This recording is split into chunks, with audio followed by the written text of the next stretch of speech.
안녕하세요. 저는 경기도에 살고 있는 50대 여자입니다.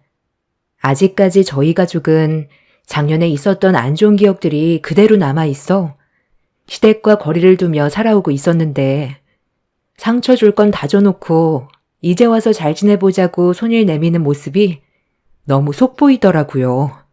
제가 거절을 하기도 전에 남편이 먼저 강하게 시댁 식구들을 내쳐버렸어요.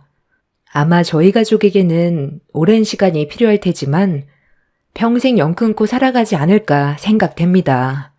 남편과 한 입을 덮고 살아온 지 벌써 25년 차가 되어 가는데요. 그동안 정말 많은 일들이 있었지만 그 중에서 제일 힘들었던 건 시부모님이 저희 부부를 항상 부족하다고 생각했고 모든 부면에서 마음에 들어하지 않았습니다. 아무래도 없이 시작하다 보니 모든 것이 열악했었죠.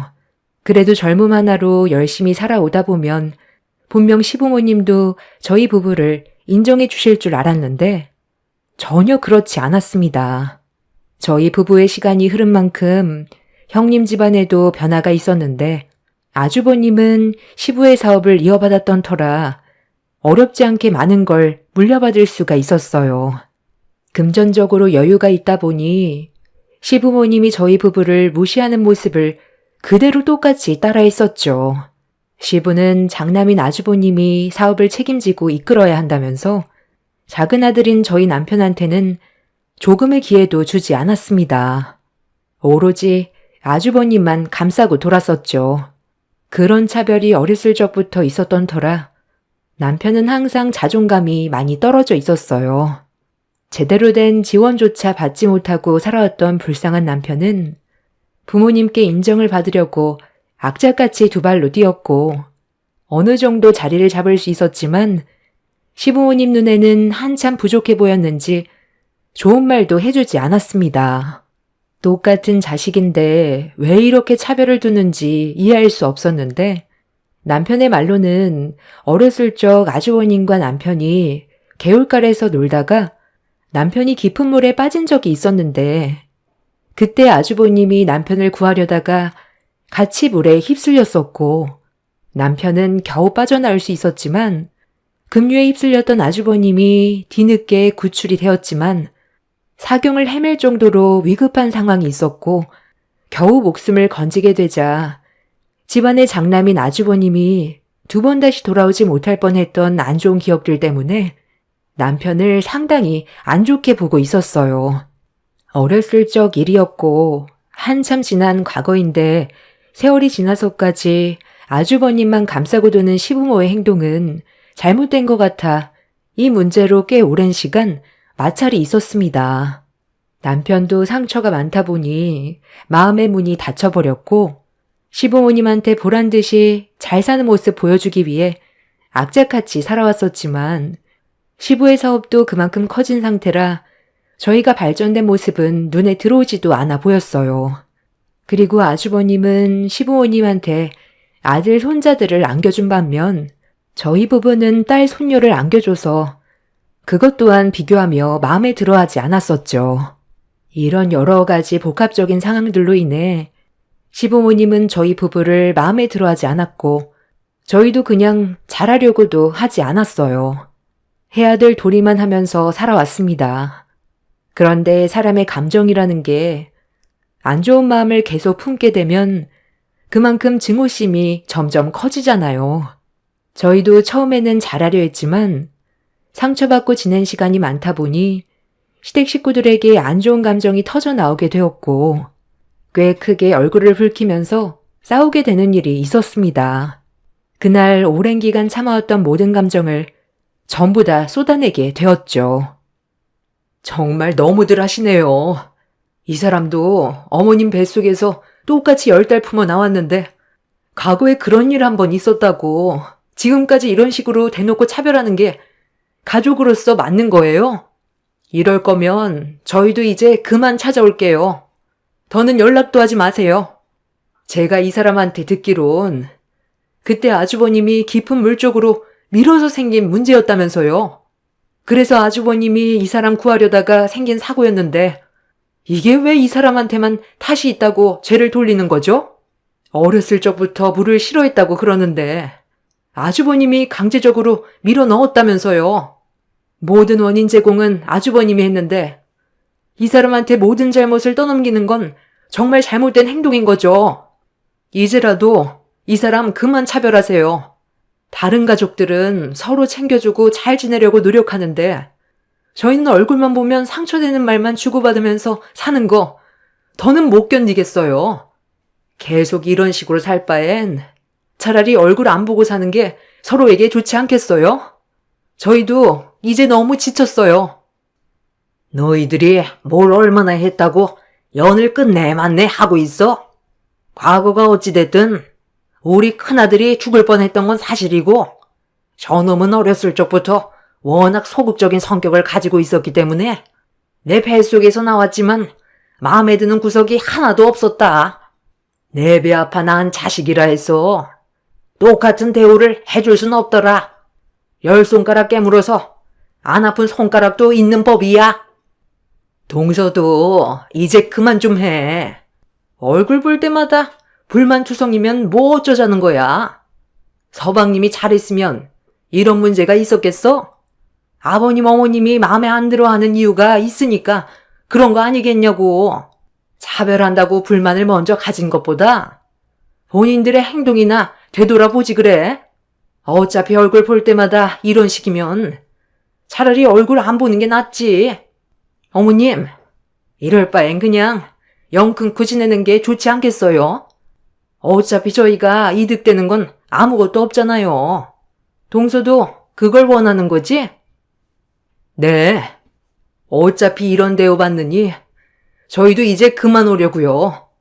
그래도 조금의 기대를 가지고 매번 온 거지만 어차피 달라질 수 없다는 거 이제 확실하게 알았기 때문에 더 이상은 안 오는 게 서로에게 상처되지 않는 길일 것 같네요. 그럼 할 말 끝난 것 같으니까 저희 먼저 일어나 볼게요. 하여튼 간에 성질머리 하고는 너희들 알아서 해라. 그나저나 우리 손자가 이번에 아쉽게 삼수하고 머리 좀 식히려 군대 간다며? 열심히 준비했는데 많이 아쉽지? 당연히 그럴 수 있다. 이번에 군대 다녀오면 너희 아빠 밑에서 일 배우고 같이 할아버지 사업 이끌어가는 게 좋을 것 같다. 어차피 대학 그거 살아가는데 아무짝에도 쓸모없어. 너희 아빠랑 할아버지도 대학 안 나왔는데 지금 봐봐라. 떵떵거리면서 잘 살고 있잖니? 군대도 시간 끄는 것보다 일찍 다녀오는 게 좋은 거니까 잘한 결정이야. 그리고 만나는 여자도 있다며? 그 집안도 꽤 잘 산다면서. 군대 다녀오면 바로 날짜 잡도록 해라. 할미도 곰곰이 생각을 좀 해봤는데 저녁 가자마자 바로 결혼해서 자리 잡는 게 좋겠다. 너희 할아버지랑 진지하게 의논 끝에 내린 결정인데 이거 한번 확인해봐라. 어머, 어머님, 어머나, 이게 뭐예요? 아니 이거 집문서잖아요. 아니 이렇게 큰 걸 받아도 되는 거예요? 5억이나 되는데 정말 괜찮겠어요? 이번에 군대 다녀오는 것도 빨리 전역하고 그 집안과 결혼 날짜 잡을 생각에 그런 거였거든요. 상대 집안에서도 제 아들이 서둘러 군대 다녀오고 결혼하는 걸 원해서 내린 결정이었는데 정말 잘 된 것 같아요. 신혼집으로 딱이겠는데요? 34평이면 둘이서 생활하기 딱 좋죠. 당신이 아버님 사업이 잘 될 수 있게 옆에서 많이 도와주니까 이런 좋은 일도 생기네. 정말 너무들 하시네요. 형님 아들은 삼수생이고 잘한 것도 없는데 5억짜리 아파트 그냥 내어주고 제 딸은 아예 거들떠볼 생각도 안 하시네요. 일부러 저희 보라고 앞에서 꺼낸 거예요. 자리에서 일어나니까 나가기 전에 보여주는 건 뭔데요? 제 딸은 이번 수능 한 번에 합격했어요. 대학 입학 날짜까지 잡혔는데 그건 아세요? 정말 어쩜 이러세요? 아무리 관심이 없다 해도 손녀딸까지 차별하면 안 되죠. 그동안 많이 참아왔지만 오늘만큼 상처받았던 적 없었는데 다시는 오지 않겠습니다. 어떠한 일들이 생겨도 평생 만날 생각 없으니까 연락하지 마세요. 당신도 할 말 있으면 오늘 전부 다 쏟아내버려. 여자가 수능 합격하면 뭐가 되니? 어차피 결혼하면 고무장갑 끼는 인생인데 수능 보면 뭐해? 거기에 투자하는 돈이 아깝지. 형편도 안 좋은 것들이 쓰잘머리 없는데 돈 쓸 생각하지 말고 가서 돈 좀 있는 남자 만나서 살림이나 차려라. 아무짝에도 쓸모없는 계집 주제에 수능 합격했다고 알아달라는 것도 어이가 없다. 얘따, 이거나 먹고 떨어져라. 불난 집에 부채질 하는 것도 아니고 삼수생 앞에서 수능 합격했으니까 축하해달라면 내가 좋은 말이 나가겠니? 내가 이런 쓰레기 같은 집안의 아들이라는 게 정말 부끄럽네요. 어차피 오늘 이 시간 이후로 2번 다시 오지 않을 생각이었고 기대도 안 했지만 이런 식으로 우리 가족 차별하는 거 나중에 똑같이 갚아줄 테니 한번 두고 보자고요. 사람이 도끼를 품으면 어떻게 되는지 한번 보여드릴게요. 남편도 이미 화가 많이 난 상태였고 딸에게 던진 5,000원을 주워들어 시모의 얼굴을 향해 다시 되돌려 던져버렸어요. 남편의 행동에 당황한 시모는 자리에 벌떡 일어나더니 자기 얼굴에 5,000원을 던졌다고 화를 내며 손을 칙 겨울렸습니다. 남편은 그런 시모를 강하게 밀친 뒤 저와 제 딸을 현관 밖으로 내보냈는데 그 순간 아주버님이 시모를 밀친 행동에 화가 많이 났는지 남편을 돌려세워 주먹을 올려버렸어요. 결국 그날 서로에 대한 안 좋은 감정 때문에 집안 싸움으로 번지게 되었고 한바탕 난리를 친 뒤에야 저희 가족은 집으로 돌아올 수 있었습니다. 서로 평생 얼굴 안 보고 살자며 분노한 감정을 가지고 연을 끊어버린 뒤 서로 어떠한 연락도 하지 않았어요. 남편은 시부모의 장례식에도 발을 들이지 않을 거라면서 흥분을 쉽게 가라앉히지 못했습니다. 그동안 살아온 세월만큼 쌓였던 감정이 많았기 때문에 남편도 많이 힘들어하고 있었어요. 삼수생 형님 아들에겐 5억 아파트 해주고 수능 합격해서 입학 날짜까지 받은 제 딸에게는 쓸모없는 계집이라고 고무장갑이나 끼라는 막말을 뱉은 뒤 5,000원 던져준 행동이 너무 기가 막히고 어이가 없었습니다. 금전적으로 바라는 것도 아니었고 좋은 말 한번 듣고 싶었던 것뿐이었는데 이게 이렇게까지 화를 낼 문제였는지 이해를 못하겠더군요. 결국 그날 이후 지긋지긋했던 시댁생활 청산한 뒤 저희 가족만 신경 쓰면서 살아갔는데 뭔가 알터니가 빠진 것처럼 속이 후련했어요. 시댁 사람들 더는 안 봐도 된다는 게 저와 제 딸에겐 더 이상 스트레스를 받지 않아도 돼서 오히려 더 좋았어요.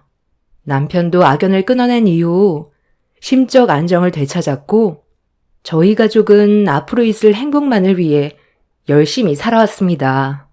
그렇게 딸이 원하던 특정 대학에 들어갈 수 있었고 입학날 저희 부부는 고생한 딸을 축하해주기 위해 학교 정문 앞에서 기다리고 있었는데 어디서 많이 본 차량 한 대가 학교 안으로 들어갔어요.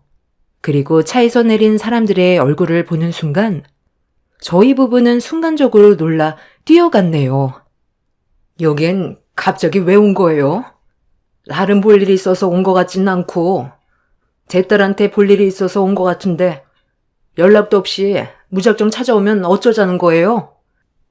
너 나랑 지금 뭐 하자는 거냐? 나도 처음엔 그 말을 믿지 못했는데 사진 한 장 보고 깜짝 놀랐다. 그래서 내 두 눈으로 직접 확인해보고 싶어서 몰래 찾아가 보니 정말 거기에 개가 있더라. 언제부터였어? 이미 엄청 성공했으면서 왜 이런 걸 나한테 말하지 않고 있었던 거야? 우리가 돈 달라고 할까봐 그런 거니? 나도 어머님 따라서 가봤는데 사람 엄청나게 많더라. 돈도 상당히 많이 들었을 텐데 어떻게 그런 생각을 했대? 어쩐지 그동안 무슨 말을 해도 찍소리 하지 않고 가만히 있던 동선애가 얼마 전에 아버님 댁에서 한바탕 난리 쳤을 때 동서랑 서방님이 뭘 잘못 먹었나 했는데 믿는 구석이 있어서 그랬던 거였어? 그래서 여기 찾아온 이유가 뭔데요? 내 딸이 잘 나가는 게 당신들과 무슨 상관인데?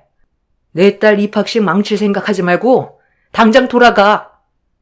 내가 대충 계산을 해봤는데 한 달 평균 매출만 억대인 것 같은데 대학은 왜 들어간 거야? 그냥 지금처럼만 유지해도 떵떵거리며 먹고 살겠더구만. 저번에 내 집에서 고개 빳빳이 들고 대들었을 때 뭔가 있을 것 같더니만 지들이 잘 나가니까 아쉬울 게 없었던 거지. 우리 앞에선 없는 척 하더니 돈을 쓸어 담고 있었니? 언제부터였어? 너희들 서해바다 앞에 카페 건물 올린 거 언제부터였냐고?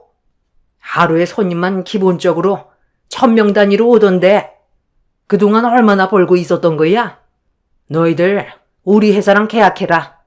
요즘 사업이 주춤해서 고민이 많았었는데 이렇게 해결 방법이 생기게 될 줄 정말 몰랐네. 내 딸이 운영하는 사업에 숟가락 얹을 생각 하지 마. 우리가 언제 도와달라고 부탁한 적 있어? 지금까지 열심히 돈 모아 딸이 원하는 사업 밀어주면서 당신들한테 손 벌린 적 단 한 번도 없는데 무슨 염치로 내 딸 사업에 끼어들려고 해? 그래서 입학날 다짜고짜 찾아온 거야? 김칫국도 적당히 마셔야지. 당장 내 앞에서 꺼져. 작은애 너 정말 이럴 거냐? 내가 그동안 이끌어온 사업이 얼마나 힘들게 운영해 왔는지 알면서 등 돌리겠다는 거야? 같은 업종인데 서로 도우면 좋잖아. 제 딸이 카페 사업에 뛰어든다고 했을 때 기억 안 나세요? 그때 뭐라고 그랬어요? 개집 주제에 무슨 사업이냐면서 개나 소나 사업하면 성공하는 줄 아냐고 쓸데없는 말 하지 말라고 제 딸한테 평생 상처되는 막말을 쏟아냈잖아요. 당신이 커피 머신이랑 원두 사업으로 성공하는 모습을 보고 내 딸도 카페 하나 운영해보고 싶어서 도와달라고 손을 내밀었을 때 개집은 집안일이나 배우면 된다고 내쳐놓고 이제 와서 도와달라고 하면 좋은 말이 나오겠어요? 우리가 왜 지금까지 아무 말도 하지 않고 있었는데 어떠한 도움도 받지 않았던 이유가 당신들한테 손 벌리면 나중에 더 많은 걸 바랄까봐 입 닫고 있었던 거야. 그런데 또 용케 알아내서 내 딸 입학식에 나타나? 우리 딸 사업 망하게 하지 말고 당장 꺼져. 당신들이 들어오는 원두랑 커피 머신은 절대 쓸 일 없어. 제 딸이 고등학생 때 진로에 대한 고민을 많이 했었어요. 학교에서 성적도 좋았었고 열심히만 공부하면 대기업에 취직할 수 있을 정도의 학업 능력은 있었습니다. 하지만 제 딸은 시부가 운영하는 커피 사업을 어렸을 적부터 지켜봤었고 카페를 운영하고 싶어하는 마음이 있어서 20살이 되자마자 도와달라고 부탁했었는데 매몰차게 거절을 당했었어요. 안 도와주면 그만인 걸 굳이 상처되는 말까지 꺼내서 눈물까지 쏟아내게 만들었죠. 그런 모습을 보게 된 저희 부부는 제 딸이 원하는 사업을 도와주고 싶어서 모든 걸 다 쏟아 부었어요. 무모한 도전일지도 모르지만 오랜 시간 준비해왔던 제 딸의 꿈을 펼칠 수 있게 남편과 함께 살면서 모아두었던 돈과 상당히 많은 대출을 지원받아 20살이 되자마자 제 딸이 원하는 카페를 오픈할 수 있게 도와주었습니다.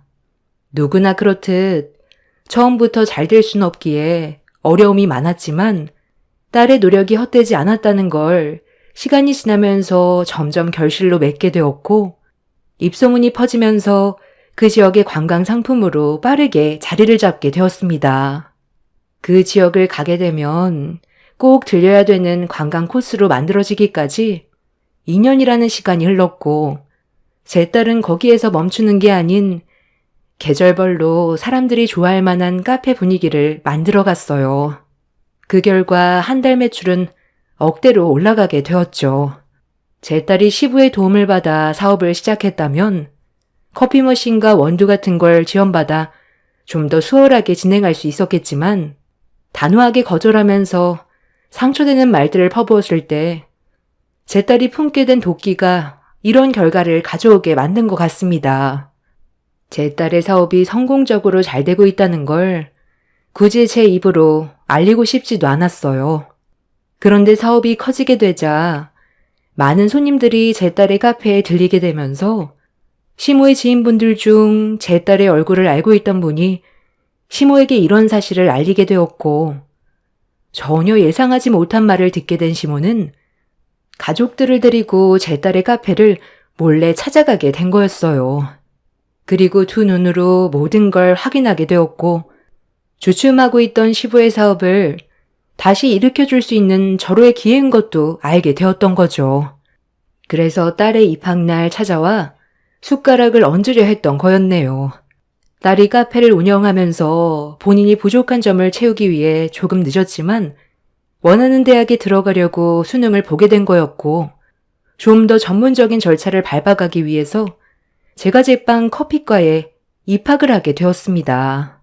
자신을 개발하기 위해 꾸준하게 발전하려는 모습이 너무 보기 좋았고, 그런 제 딸이 너무 자랑스러웠어요. 그런데 조용히 지내기만 하면 시댁 식구들은 모를 줄 알았는데 같은 관련 업종이라서 그런지 피해갈 수는 없었습니다. 시댁 사람들은 제 딸의 카페에 커피 머신과 카페 운영에 관련된 제품들을 넣길 원했어요. 그리고 본인들이 들여오는 원두도 제 딸의 카페에 지속적으로 납품하길 원하고 있었습니다. 저희 부부는 당장 돌아가라고 했지만 돈 냄새를 맡은 시댁 식구들은 돌아갈 생각은 조금도 하지 않았고, 대학교 앞에서 한참 동안 얼굴을 붉히며 싸우다가 결국 이런 상황을 제 딸이 두 눈으로 목격하게 되었습니다. 시부모와 형님 내외는 제 딸을 보자마자 급하게 달려가더니 양손을 잡고 부탁을 하기 시작했어요. 예, 진작에 말을 하지 그랬어. 나는 네가 성공할 줄 알았다. 네가 할아버지 사업 체질을 닮아서 카페 운영을 기똥차게 한다며 이렇게까지 발전될 줄 알았다면 할미가 전폭적으로 지지해 줬을 텐데 그동안 몰라봐서 정말 미안하구나. 그 대신 우리가 앞으로 원두랑 사업에 필요한 제품들 싸게 해줄 테니 같이 손잡도록 하자. 아, 저희 가족이 운영하고 있는 카페에 대해서 아셨구나. 그래서 찾아온 거였어요? 난 또 왜 왔나 했네. 그러니까 지금 저한테 온 이유가 할아버지 사업이 잘 풀리지 않으니까 저를 이용해 맥을 뚫으려는 거죠? 가족이라는 게 참 그래요. 이런 상황을 모르고 있을 때는 온갖 막말에 상처는 다 줘놓고 저희 아빠 엄마 눈에서 눈물 쏟게 만들었으면서 그 전에 했던 행동들에 대해선 전혀 반성하는 태도도 없이 도와달라는 말 한마디면 저희가 도와줘야 되는 거예요? 우리가 진작에 알았으면 그런 행동은 하지 않았겠지. 이건 우리만의 잘못이 아니라 너희들한테도 어느 정도 책임이 있는 거 아니겠니? 한마디만 해줬어도 너희들을 바라보는 시선이 달라졌을 텐데 이런 상황을 숨기고 있어서 문제가 커진 거잖아. 그래, 네가 원하는 답이 미안하다는 말 한마디니? 그 말 100번 1000번 해주마. 앞으로도 항상 너희들한테 미안하게 생각하면서 살아갈 테니까 이번만큼은 꼭 너희 할아버지와 손 좀 잡아주면 좋겠구나. 가족끼리 사업하는 게 제일 좋은 거 알지? 웃기고 자빠졌네. 우리 가족이 지금까지 살아오면서 받았던 상처가 미안하다는 말 한마디면 끝나는 줄 알아? 내가 왜 이를 악물고 악착같이 이 분야에 성공하려 했는데 할머니 할아버지가 돈 많다고 우리 엄마 아빠 무시하고 대놓고 차별하는 모습 지금까지 살아오면서 지켜봤어. 그때마다 들었던 생각이 뭐였는지 알아? 꼭 성공해서 당신들 짓밟아 주겠다는 마음밖엔 없었어. 내 앞에서 무릎 꿇게 만들고 싶었다고. 언젠가 될지 모르는 그날을 위해 이를 악물고 정말 많은 노력을 해왔었다고. 나는 이제부터 시작이야. 당신들이 우리 부모님한테 줬던 상처 배로 갚아주려면 아직 시작도 안 했어. 우리 앞에서 당장 꺼져. 당신들 도와줄 생각 조금도 없고 망하든 말든 나랑 상관없는 일이야. 다 된 밥에 숟가락 얹으려는 당신들이 역겨울 뿐이야. 내 딸은 그동안 참아왔던 모든 분노를 전부 다 쏟아냈어요. 그날은 딸의 입학날이었는데 시댁 사람들 때문에 행복해야 될 시간을 전부 다 망쳐버렸고 쌓인 게 많았던 딸은 좀처럼 화가 가라앉지 않았습니다. 그렇게 한참 동안 퍼부어댔던 딸의 거침없는 말에 묵묵히 참고 있었던 아주버님과 형님이 더럽다며 막말을 퍼부어대더니 제 딸에게 달려들려 하길래 남편과 제가 시댁 사람들을 가로막은 뒤 강하게 밀쳐버렸습니다. 입학 첫날 난리가 난 이후 시댁 사람들은 아무것도 얻지 못한 채 돌아가게 되었고 저희 가족은 보란듯이 카페를 성공적으로 이끌어오고 있습니다. 시댁 사람들도 저희 가족에게 받은 상처와 더 이상의 자존심이 허락지 않았는지 그날 이후 어떠한 연락도 없었는데 최근에 저희 집에 또다시 우르르 몰려왔어요. 작년에 비해 몰골이 상당히 안 좋았는데 시모가 뱉은 한마디는 솔직히 좀 놀라기는 했습니다. 시부가 아주버님과 운영하던 사업에 문제가 생긴 거였어요. 커피 머신 기계를 직접 개발하고 납품하던 시부의 기계에 심각한 문제가 생겼고 그로 인해 관련 업종의 업체에서 집단 소송으로까지 이어져 버렸고 결국 폐업 직전까지 오게 되었다는 말을 듣게 되었습니다. 시부가 개발한 커피 머신 기계에서 제품에 불량이 발생한 건지 아니면 제품을 만들 때 신경을 덜 쓴 건지 정확하게는 알 수 없지만 커피를 내릴 때 뜨거운 물이 나오는 토출구에서 먹어선 안 될 가루 같은 게 나오고 있었어요.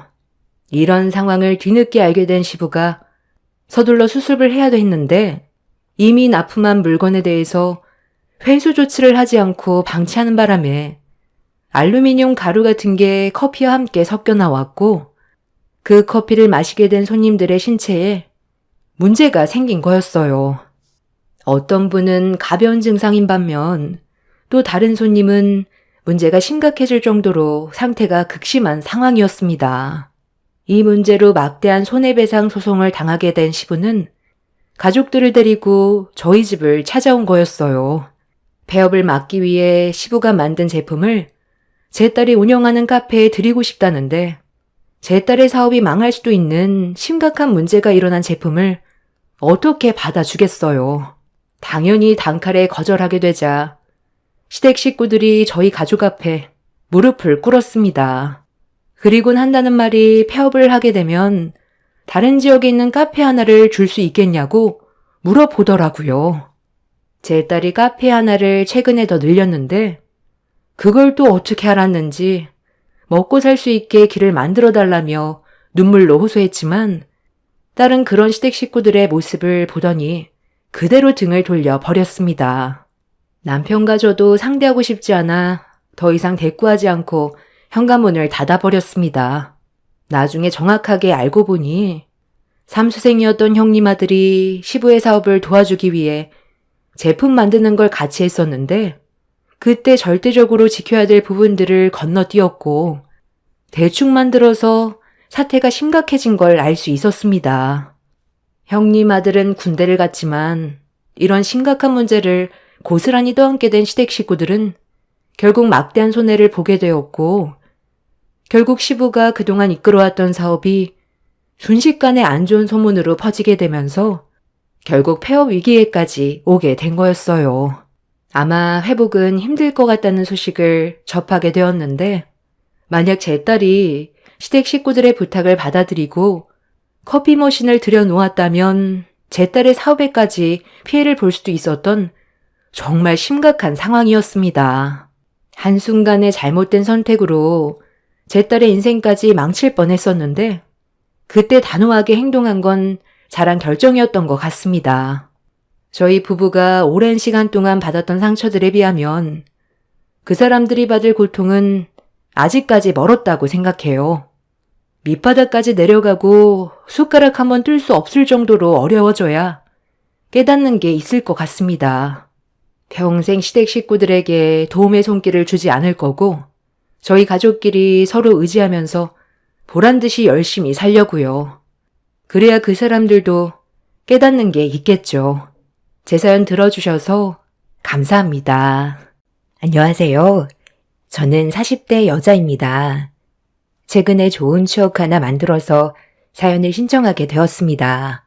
이 글을 쓰면서 다시 생각해봐도 많이 어이가 없지만 그래도 제가 내린 결정으로 인해 그 사람들이 뭘 잘못했는지 깨달았으면 좋겠어요. 시동생이 동서와 결혼한 지 얼마 되지 않았을 때 집안이 어떻게 돌아가는지 모든 걸 파악하지 못했는지 저를 좀 무시하는 경향이 있었어요. 처음부터 그런 건 아니었고 대화를 하다가 한 달에 얼마나 버는지에 대해 이야기를 나누다가 의사 전달이 잘 안 돼서 동서가 말을 잘못 알아들은 적이 있었어요. 그런데 그때 나누던 대화에서 동서의 성격이 썩 좋지 않다는 걸 알게 된 이후 별로 상대하고 싶지 않았어요. 약간 거리를 두는 게 좋을 것 같다고 판단하게 되었죠. 본인이 그렇게 잘난 것도 아닌 것 같은데 사람을 무시하는 말투와 행동들이 몸에 배어 있는 것 같았는데 며느리로 들어온 지 얼마 되지 않아서 성격을 전부 다 드러내지 않고 숨기는 게 느껴졌습니다. 이번 추석 때 동서와 주방에서 명절 음식을 같이 만들고 있었는데 말수가 많던 동서가 돈 얘기를 꺼내기 시작했어요. 음식을 만들면서 묵묵히 들어주고 있었는데 자기가 시동생과 결혼한 이유를 설명하더라고요. 매달 벌고 있는 월급이 좀 많아서 경제적으로 여유가 느껴져서 결혼을 선택하게 된 거라는 말을 꺼냈어요. 동서가 돈 때문에 결혼한 것 같은 느낌이 들길래 약간 속물처럼 보였죠. 시동생을 뒷배경을 보고 결혼한 것 같은 느낌을 받아서 아무 말도 하지 않았는데 저보고 한 달에 돈을 얼마나 벌고 있냐고 물어보길래 먹고 살 정도는 벌고 있다고 대충 말을 흘렸어요. 동서가 시댁 식구로 들어온 지 얼마 되지 않았었고 민감한 문제라 말수를 최대한 아끼려 했는데 음식은 만들 생각은 하지 않고 계속 집요하게 돈 얘기를 하길래 돈 얘기는 별로 하고 싶지 않다는 말을 꺼냈어요.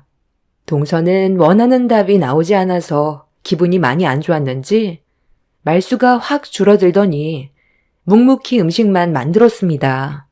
굳이 동서가 물어보는 말에 제가 전부 다 답해줄 필요는 없다고 생각했는데 이걸 또 기분 나빠한 동서는 시모가 주방으로 들어오자마자 저와 가까워지려고 본인은 노력하고 있는데 저는 오히려 거리를 두는 것 같아 서운하다면서 불만을 털어놓고 있었습니다. 그때 동서에게 느낀 감정은 조만간 시댁 집안에 엄청난 폭풍이 휘몰아칠 것 같은 느낌이 들었습니다. 시모는 이제 막 한 식구로 들어온 지 얼마 되지 않은 동서 편을 들어주긴 했지만 시모도 동서의 행동에 약간 당황스러워하고 있었어요. 아무래도 제 눈치가 보였는지 자리를 피해버렸는데 남편이 주방으로 들어왔어요.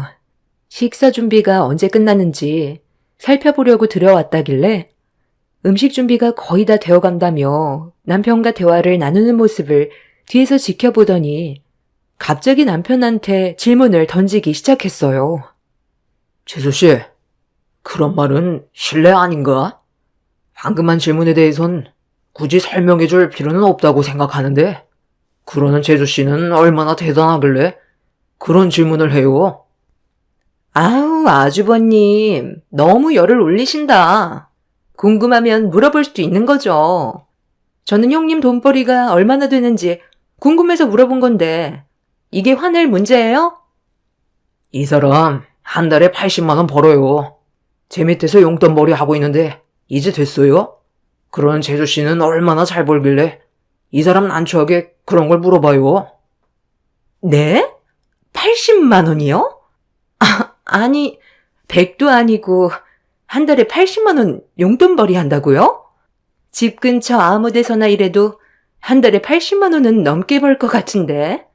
아무리 용돈벌이라지만 시간 투자 대비 너무 적은 금액 아니에요?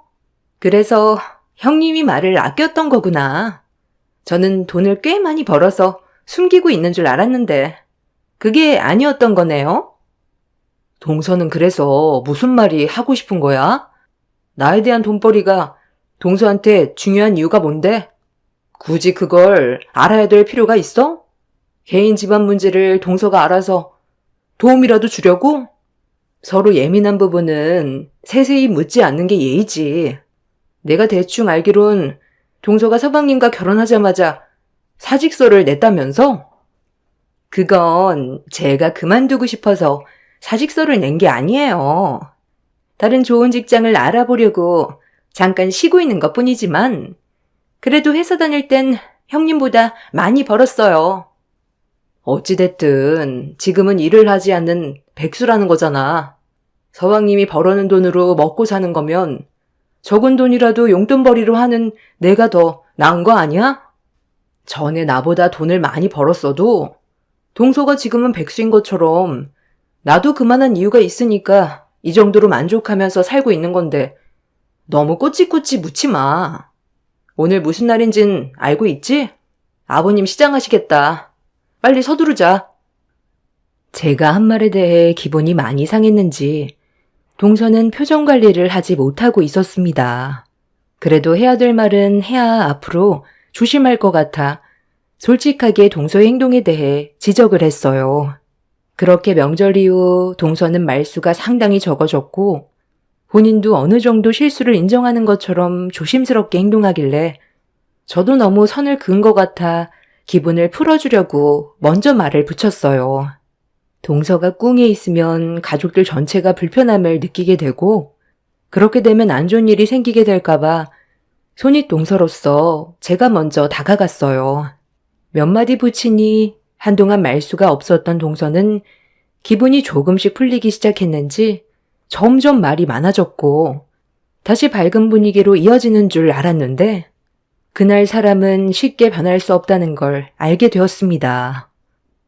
그럼 오늘 형님이 용돈 받은 걸로 음식값 지불하는 거예요? 저보고 많이 먹으라고 했잖아요. 한 달 힘들게 일해서 벌은 돈으로 음식값 내기 쉽지 않을 텐데. 나중에 저도 취직하면 그때 한 통 낼게요. 대신 그 전에 형님한테 빌붙어서 많이 얻어먹어야 되겠네. 80만 원 용돈이라고 했으니까 오늘 음식값으로 다 지불해도 되잖아요. 오래간만에 모인 자리인데 당신 또 왜 그래? 아, 그냥 가만히 좀 있어. 좋은 분위기 다 망치게 생겼잖아. 형수님한테 무슨 불만 있어? 불만이 있는 게 아니라 여기 있는 음식 많이 먹으라잖아. 그 말이 뭐겠어? 형님네가 산다는 거잖아. 그래서 배 터지게 먹겠다는데 뭐 잘못됐어? 오늘 우리 가족 회식이잖아. 내가 형 회사에서 같이 일하고 있다는 거 모르는 것도 아니면서 굳이 그런 말을 해야 돼? 아, 그냥 가만히 있으면 어련히 알아서 해줄까? 오래간만에 한자리에 모인 만큼 분위기 파악하고 입 조심해야지. 당신 때문에 소고기가 어디로 들어간지도 모르겠어. 괜찮으니까 그만하고 식사하세요. 동서가 분위기 띄우려고 장난으로 했나 보죠. 설마 나쁜 뜻으로 그랬겠어요? 아버님 어머님도 계시니까 넘어갈 수 있는 건 대충 넘어가요. 동서, 서방님이 우리 그 회사에서 일 도와주고 있는 거 알지? 그래서 오늘 회사 회식인데 가족들끼리 따로 모여서 식사를 하기로 했던 거고 오래간만에 동서 얼굴도 보고 해서 많이 먹으라고 했던 거니까 편하게 많이 먹고 가. 그런데 아직까지 취업 소식은 없는 거야? 동서 능력 된다면서. 한번 들어갈 회사 신중하게 결정해야지. 안 그럼 또 퇴사하게 되어 있어요. 전에 다니던 회사에서 세후 800만 원 정도 벌었으니까 형님의 딱 10배죠. 그런데 이번에는 세후 월 1000만 원 정도 맞춰서 들어가려고 신중히 알아보고 있는 중이에요. 제가 지금 백수라서 그렇게 아무것도 아닌 것처럼 보일지 모르겠지만 IT 업계에서 그래도 여자로서 꽤 인정받으면서 살아왔어요. 100도 못 벌어서 사람 취급 못 받는 형님과 저는 비교 자체가 안 된다니까요. 당신이 나를 무시하고 큰 소리 칠 정도의 위치는 안 된다고. 꼴랑 월 400 벌면서 800만 원 벌었던 나한테 어떻게 큰 소리 칠 수가 있어? 내가 요즘 가만히 있으니까 보잘것 없어 보이지? 월 100을 벌든 1000만 원을 벌든 1억을 벌든 그게 그렇게 중요해요? 재수 씨가 월 800만 원 벌었었고 잘 나갔던 건 가족들 모두 모르는 거 아니에요. 그래도 다른 건 몰라도 최대한 개념은 챙겼으면 좋겠네요. 저희 부모님 앞에서 계속 이런 식으로 행동하는 거 상당히 불편하고 이럴수록 만나기 꺼려져요. 또다시 분위기는 안 좋아지기 시작했고 남편과 동서는 점점 언성이 높아지기 시작했어요. 대화 도중에 충격을 받았던 건 저에게 100도 못 벌어 사람 취급 못 받는다고 저를 무시하던 동서의 모습을 보고 너무 당황스러웠어요. 추석 명절 때 입 조심하라고 그렇게 얘기했는데 한 번 터진 입은 좀처럼 가라앉지 않았습니다. 계속 이런 관계로 이어지다 보면 언젠간 서로에게 엄청난 상처로 돌아오게 될 것 같아 최대한 좋게 풀어가려 했는데 한 번 흥분한 동서를 좀처럼 진정시키기에는 어려움이 있었습니다. 점점 거친 말을 뱉어대는 동서 때문에 집안 분위기는 결국 순식간에 안 좋아졌어요. 불안해지기 시작했던 저는 동서한테 따로 얘기 좀 하자고 밖으로 불러낸 뒤 진지하게 대화를 이어나갔습니다. 동서가 뭘 잘못하고 있는지 전혀 파악을 하지 못하는 것 같아 설명해 줬어요. 도대체 뭐가 불만이야? 솔직하게 좀 얘기해봐. 생각은 하고 말하는 거지? 궁금한 게 있으면 개인적으로 따로 물어보던지 해야지. 꼭 가족들 앞에서 난감하게 해야 돼? 먼저 얘기하기 전에 한 번 더 생각하고 나서 얘기해도 늦지 않잖아. 솔직한 건 좋은데 너무 생각 없이 툭툭 내뱉어서 깜짝깜짝 놀라. 그게 제 매력이에요. 형님은 좋게 했어요. 저만 나쁜 년 되고 가족들 전부 형님 편이니 얼마나 든든하겠어요. 꼴랑 월 80만 원 벌면서 800 버는 나를 이렇게 무시해도 되나? 내가 저번에 얘기했지? 우리 그이가 사업을 하고 있고 나는 그냥 용돈 버리식으로 돈을 벌고 있는 것 뿐이라니까. 그걸 꼭 비교해서 가족들 앞에서 얘기해야 돼? 동서가 많이 벌면 당연히 좋은 일이지. 하지만 돈 문제로 상대방을 무시하는 발언 같은 건 하면 안 되는 거야. 80만 원 번다고 사람 취급 못 받지 않아. 살면서 그런 적 단 한 번도 없었고 오히려 동서한테 내가 상처받는 일들이 많았지. 인생을 살면서 돈이 그렇게 중요한 건 아니라고 생각해. 많이 있으면야 좋겠지만 없다고 해서 불행한 삶을 사는 것도 아니야. 나도 예전에는 어려웠던 적이 꽤 길었는데 지금은 여유도 많이 생겼고 용돈도 쓸 정도로 생활이 많이 풍족해졌어. 동서 집안이야. 원래 좀 살았으니까 내 말에 이해가 안 될 수도 있는데 나도 산전수전 다 겪어본 사람이라는 거야. 그만큼 지금까지 살아오는 동안 많은 걸 느끼고 배우면서 제일 중요한 건 바로 입조심을 해야 된다는 거고 말실수 한 번에 상대방의 인생길이 완전히 달라질 수 있거든. 그러니까 동서도 최대한 말을 가려서 하는 게 좋아. 그래야 동서도 나중에 상처를 받지 않지. 모든 자기가 저지른 행동에 대해서는 그만큼의 대가가 따른다는 걸 알아둬. 그거야 형님 생각이죠. 저는 형님이 하는 말에 공감이 별로 되지가 않아요. 저는 지금까지 살아오는 동안 하고 싶은 말 다 하면서 살아왔었고 뭐든 솔직하게 얘기했어요. 제대로 표현도 못하고 상처받을까봐 하고 싶은 말 못하면 본인이 손해고 정신적으로도 상당히 힘들어지죠. 그럴 바엔 그냥 솔직하게 얘기하는 게 좋지 않아요? 내 삶을 챙기는 것도 힘든데 상대방까지 신경 쓰면서 살면 피곤해서 살 수 있겠어요? 저는 제가 하고 싶은 말 하면서 살 거예요. 할 말 끝났으면 먼저 자리로 가볼게요. 동서와는 도저히 대화가 통하지 않았어요. 제 말을 귀담아 듣지도 않고 자리로 돌아가 버린 동서의 모습에 실망을 많이 하게 된 저도 마음의 문이 닫혀버렸고 그런 동서의 모습에 화가 많이 났었습니다.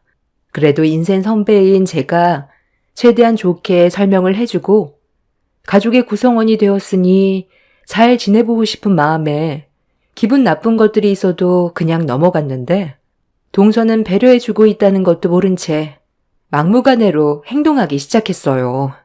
도대체 뭐가 잘못된 건지 이해할 수가 없었습니다. 다시 자리로 돌아오게 된 저는 심호흡 한번 하고 자리에 다시 앉았는데 동서의 버릇없는 행동이 계속 이어졌고 결국 집안 싸움으로 이어져 버렸습니다. 방금 제가 1억 써 넣은 곳에서 전화가 왔는데요. 제가 원하는 대로 조율이 되지 않아서 고민을 많이 했는데 복지가 좋아서 그냥 들어가기로 했어요. 좀 서두르는 감이 있긴 했지만 저도 마냥 놀 수도 없고 무엇보다 제 앞에 앉아있는 형님이 저를 백수 취급하면서 형님보다 못한 급으로 취급하는 게 너무 기분 나빠서 그냥 다니려고요. 어머님, 아까 형님이랑 무슨 대화를 했는지 알아요? 아니 글쎄, 제가 크게 잘못한 것도 없는데 말실수를 했다면서 충고하더라고요. 남들 눈치 보면서 말도 가려서 해야 되면 피곤해서 어떻게 살아요? 그런 건 자존감이 없는 사람들이나 남 눈치 보면서 사는 건데 제가 왜 그렇게 살아야 하죠? 형님이나 남들 눈치 보면서 사세요. 제가 왜 남들 기분까지 살펴야 되는데요? 이제 저 형님네랑 자리 만들게 되면 참석 안 하려고요. 차라리 따로 자리 만드는 게 좋겠어요. 나도 이 자리에 시간 내서 왔는데 하고 싶은 말도 못하면서 살 바엔 따로 만나는 게 서로가 스트레스 받지 않는 방법 아니겠어요? 자기야, 그만 일어나자. 내가 이런 대우 받으려고 당신이랑 결혼한 거 아니잖아? 어머님, 제 말이 틀렸어요? 한번 말씀 좀 해보세요. 제가 뭘 잘못했는지 어머님도 모르시겠죠? 재수씨, 지금 어른들 앞에서 뭐 하는 거야? 이 사람이 좋게 얘기했으면 재수씨도 좋게 받아들여야지. 좀 전에 했던 말들이 그럼 잘한 행동이라는 거야? 형, 그렇다고 왜 화를 내고 그래? 솔직히 하고 싶은 말 할 수도 있는 거지. 우리가 눈치 보면서 말을 가려서 할 필요는 없는 거잖아. 내가 말은 안 했지만 이 사람이 명절 때 욕 먹고 나서 한동안 얼마나 힘들어했는지 알아? 그냥 좀 좋게 봐주면 안 돼? 여기가 군대도 아니고 왜 이렇게 하지 말라는 게 많아? 서방님, 이 사람과 제가 하는 말의 뜻을 모르는 거예요? 가족들이 있을 때 아무리 편해도 기본적인 태도와 상식적으로 문제가 되는 건 차라리 안 하는 게 좋은 거라고 얘기한 건데 그게 뭐가 잘못됐어요? 서방님이 동서 편을 들어주는 거 이해는 하지만 잘못된 건 확실하게 짚고 넘어가 주는 게 좋다고 생각해요. 좀 전에 동서가 나한테 하는 말 못 들었어요? 100도 못 벌어서 사람 취급 못 받는다고 했잖아요. 이게 동서가 나한테 해도 되는 말이라고 생각해요? 틀린 말이 아니니까 그런 거죠. 아주버님이 얼마나 짠돌이면 마누라 일 시키고 한 달 용돈으로 80만 원 주는데 당연히 사람 취급 못 받는 거죠. 저는 그렇게 보이는데요. 이 사람도 아주버님 회사에서 일하는데 받는 돈이 상당히 적은 것 같아서 솔직히 기분 별로 안 좋거든요. 이 사람도 동생으로 생각해주지 않는 거겠죠. 회사 대표라는 사람이 가족들 먼저 챙기는 건 당연한 건데 최소 월 500은 맞춰줘야 되는 거 아니에요? 그리고 제가 아주버님이었으면 형님한테 한 달에 80만 원이 아니라 800만 원 맞춰줬을 것 같네요. 이렇게 해도 눈치 보이고 저렇게 해도 눈치 보이고 잔소리 할 거면 차라리 말을 시키지 말던지요. 아, 그래. 이번에는 네가 좀 예민했던 것 같다. 더 일이 커지기 전에 그냥 좋게 넘어가는 게 어떻겠니? 이러다 정말 집안 싸움 날 것 같구나. 어머니가 지금 재수 씨를 감싸고 둘 상황이 아니잖아요. 잘못한 걸 모르는 것도 아니면서 왜 재수 씨 편을 들어줘요? 어머니는 항상 보면 저희 편에선 한 번도 얘기해주지 않고 무조건 동생 편에서만 들어주는데 이거 정말 서운해요. 이런 자리도 만들고 싶지 않아요. 우리는 항상 베풀었는데 돌아오는 건 결국 이런 거죠. 앞으로 식사 모임 자리도 가지지 않을 거고 명절 때도 찾아뵙지 않을 테니까 동생이랑 재수씨 옆구리에 끼고 사세요. 저희 먼저 일어나 볼게요. 어머머머, 잘 됐네. 저도 얼굴 마주보고 밥 먹는 거 정말 불쾌했었는데 이참에 전부 영 끊어버리세요. 어머님, 제가 잘할게요. 저 이번에 다시 회사로 들어가면 어머님이 원하는 거 전부 다 해드릴 수 있으니까 저희랑만 지내요.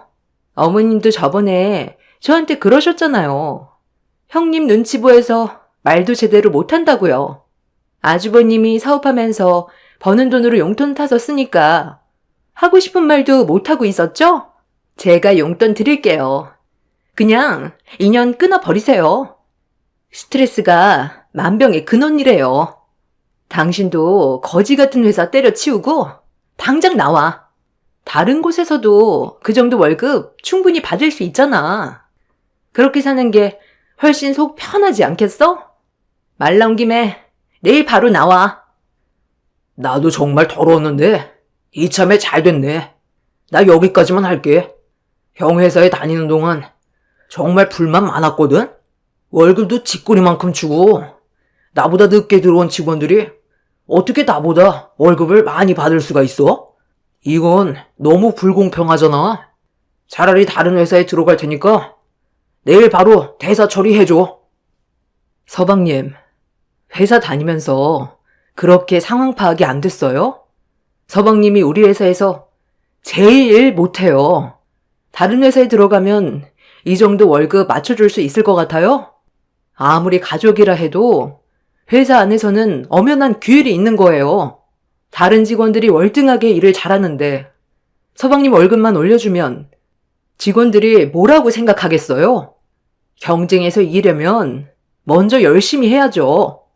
어느 정도 손에 익숙해졌고 월급도 때 되면 알아서 나오니까 시간만 때우고 퇴근하잖아요.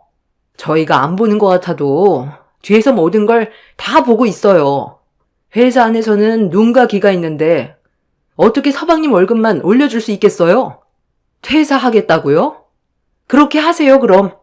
과거에 어떻게 살아왔는지는 생각도 못하고 지금 현재 배가 불러서 우리한테 상처 준 거 평생 가지고 갈 거고 퇴사하는 순간 절대로 다시 받아주지 않을 거예요.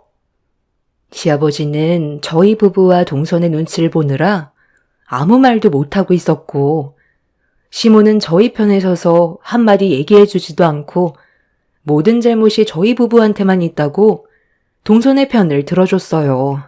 정말 엄청난 배신감을 느끼고 있었고 저 몰래 동서와 시모가 둘이서 험담을 했었다는 것도 상처로 돌아왔었네요.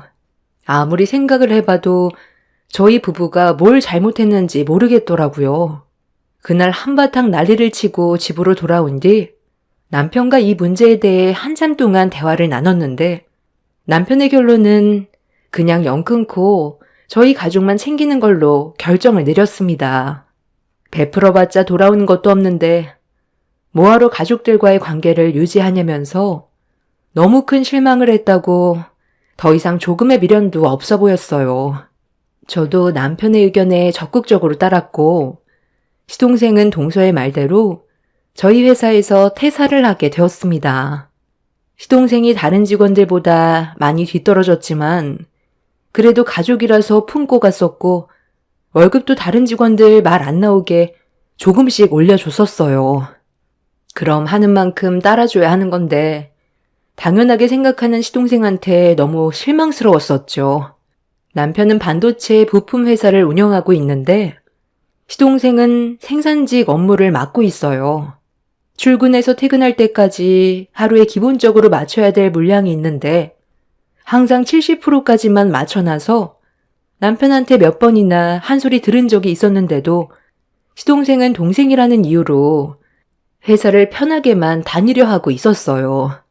그런 모습을 봤을 때 매달 주는 월급이 너무 아깝게 느껴졌습니다.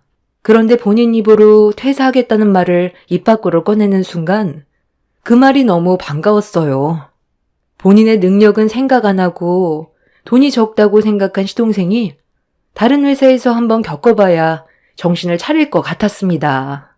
그렇게 저희 회사에서 퇴사를 한 뒤 그날 일할 만큼 날수 계산해서 월급 주고 급여 이체를 중지시켜 버렸어요. 그러고 나서 얼마 뒤 동선의 부부와 시부모가 저희 집으로 찾아왔습니다. 심각하게 할 말이 있다길래 일단 들어는 봤어요. 그래도 너무 싹둑 잘라내는 건 좀 심한 거 아니냐? 생활비 정도는 줘야지. 모든 걸 끊어내버리면 너희 엄마랑 아빠는 어떻게 살라고?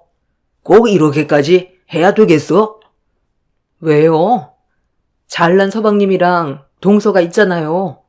월 800만 원 번다고 엄청 잘난 척하고 가족들 연 끊게 만들어놨으면 동서한테 해결해달라고 해야죠.